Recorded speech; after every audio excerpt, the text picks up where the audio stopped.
தேவனுடைய பிள்ளைகளை ஒரு நாளும் கர்த்தர் கைவிட்டதாக சரித்திரமே கிடையாது. சபைக்குள்ள இது வரவே வராது. நீங்க வேணா டோட்டல் பைபிள் எடுத்து பாருங்க. எகிப்து முழுக்க வாதை வரும், அது இஸ்ரவேல் இருந்த கோசேன் நாட்டில் மாத்திரம் வராது. இஸ்ரவேல் முழுக்க வாதை வரும், அது எலியா இருக்கிற வீட்டுக்குள் மட்டும் வரவே வராது. தேவன் உன் வீட்டுக்குள் இருந்தால் எந்த வாதையும் உன் வீட்டுக்குள் வராதபடி பாதுகாக்க அவர் வல்லமையுள்ளவராய் இருக்கிறார். அல்லேலூயா. தேவ பிள்ளைகளுக்கு இது வராது. எதுக்கு சொல்றேன்னா நல்லா கவனிச்சுக்கொள்ளுங்க. இயேசு மத்திய 24 தெளிவா சொல்றாரு, யுத்தங்களையும் யுத்தங்களின் செய்திகளையும் கேள்விப்படுவீர்கள். அடுத்த வார்த்தை, யுத்தங்களின் செய்திகளையும் கேள்விப்படுவீர்கள், கலங்காதபடிக்கு எச்சரிக்கையாயிருங்கள், பயப்படாதீங்கன்றார். ஏன்? இவைகள் எல்லாம் சம்பவிக்க வேண்டியதே. அதெல்லாம் வெளியே நடக்கும், உள்ள வராது. வாத வெளியே தலைப்பிள்ள சாகும், ஆனா ஆட்டுக்குட்டி ரத்தம் பூசப்பட்ட வீட்டுக்குள் வராது. வெளியே குதிரைக்கு கூட புல்லு கிடைக்காது, ஆனா உள்ள மாவும் எண்ணெயும் குறைவுபடாதபடி ஒரு வீட்டுக்குள் நிரம்பி இருக்கும். அந்த தேவன் இன்னும் ஜீவனோடு கூடவே இருக்கிறார். அவர் உங்களை என்னையும் நடத்த வல்லமை உள்ளவராய் இருக்கிறார். அல்லேலூயா. ஆனா ஒண்ணு, உங்க வீட்டுக்குள்ள தேவன் இருக்கணும், அதான் முக்கியம். வீட்டுக்குள்ள பிக் பாஸ் இருந்தாருன்னா வராது. நான் சொல்றது சரியா இல்லையா? ஆமாவா இல்லையா? வீட்டுக்குள்ள பிக் பாஸ் இருந்தா வராது, பாக்கியலட்சுமி இருந்தா வராது. நீங்க என்னன்னு தெரியாம தானே பாக்குறீங்க. அவங்களுக்கு தெரியும் என்னன்னு. அவங்க வீட்டுல எல்லாம் பாக்கியலட்சுமி 7 மணிக்கு மேல வருவாங்க. அவங்களோட உட்காந்து ஒரு அரை மணி நேரம் 1 மணி நேரம் பேசிட்டு இருப்பாங்க, அப்படித்தானே?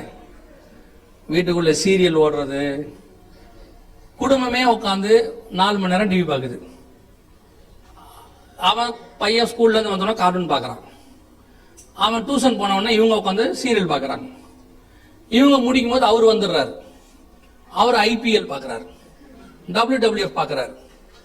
ஆனா எங்கள் வீட்டுக்குள்ள எந்த பஞ்சமும் வராது. எப்படி வராது? வரும். உன் வீட்டுக்கு தான் ஃபர்ஸ்ட் வரும்.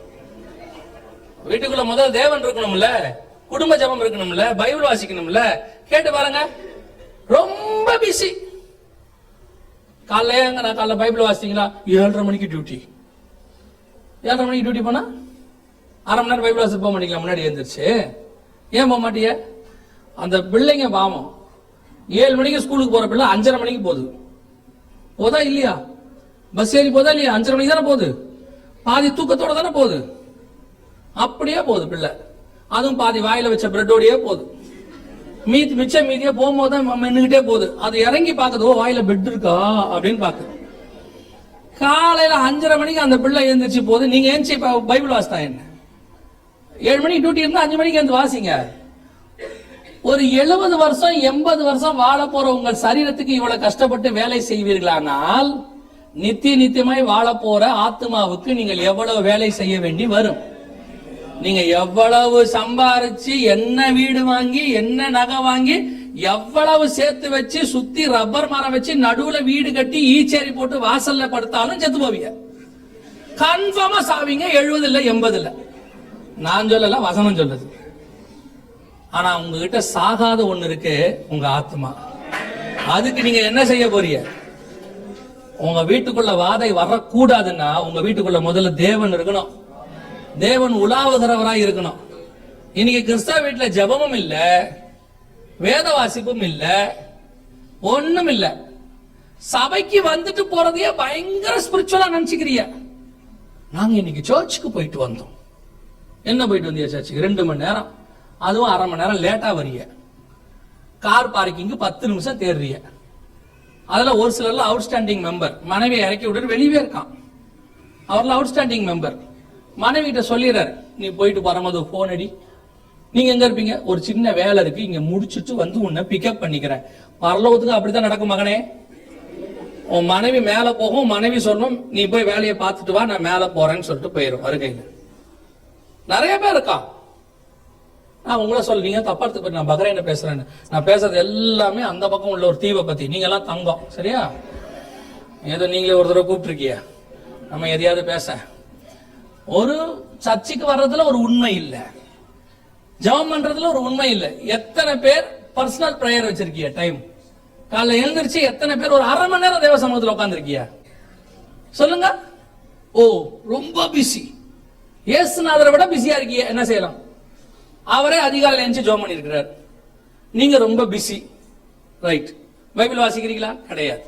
அதுவும் கிடையாது. குடும்ப ஜெபம் இருக்கா? கிடையாது. ஆனா குடும்பமா பரலோகத்துக்கு போகணும். நல்லா தெரிஞ்சுக்கொள்ளுங்க. இனி எப்படியோ, இது வரைக்கும் எப்படி இருந்துச்சோ, இந்த சில நேரத்துல பையன்கிட்ட சொல்லுவாங்க, நீங்க பாத்திருப்பீங்க, டே போனது போட்டோம், எக்ஸாம் அனௌன்ஸ் பண்ணிட்டாங்க, இந்த ஒரு மாசமாவது என்ன செய்ய, ஒழுங்கா படி அப்படிம்பீங்கள. அதைத்தான் உங்களுக்கும் திருப்பி சொல்றேன். போனது போட்டோம், இன்னும் எவ்வளவு நாள் இருக்குன்னு தெரியாது. ஏன்னா அவர் வாசப்படியில் தான் நின்றுகிட்டு இருக்காரு, எப்போ உள்ள வருவார்னு தெரியாது. இந்த இருக்கிற கொஞ்ச காலமாவது தேவனுக்கு உண்மையாக இருங்க.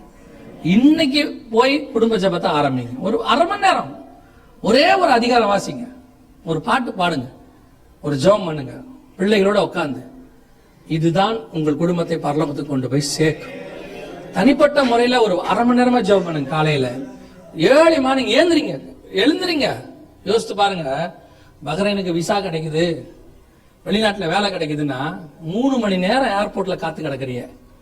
இங்க இருந்து ஏஜென்ட் கிட்ட போய் 2 நாள் 3 நாள் 1 வாரம் காத்து உட்காந்துருக்கிய. சிலர்லாம் பணத்தை கொடுத்துட்டு வாங்க முடியாமையே 1 வருஷமெல்லாம் உட்காந்துருக்கிய.